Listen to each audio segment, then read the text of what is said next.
Compass पेढी माझ्या आयुष्यात ती जरा लवकरच आली.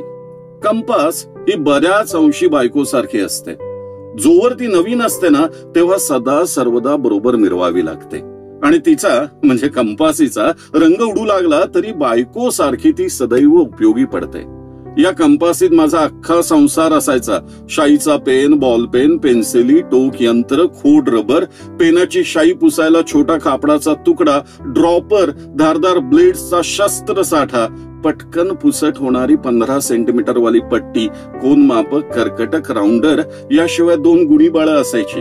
हे गुणे रुखवती आयटम्स, उपयोग शून्य, नुसते मिरवायचे. आता असा भरला संसार जमिनीवर सांडला तर तो पुन्हा सावरताना मात्र उमेदीची वर्ष निघून जायची. असो, मला आपली ती फार जवळची आहे, आनंदाचा ठेवा आहे. माझ्या व्यवस्थितपणामुळे आज ती आपल्यात नाही तरी यादों में हमेशा जिंदा रहेगी. आता माझ्या बायकोनं हे वाचलं आणि ती जाम भडकली. तिचं सुरू झालं, नवरा हा दप्तरासारखा असतो, त्याचा ओझ आयुष्यभर खांद्यावर बागाळावं लागतं. दप्तराचे बंद तुटले तरी बस, दप्तर बंद. धन्यवाद.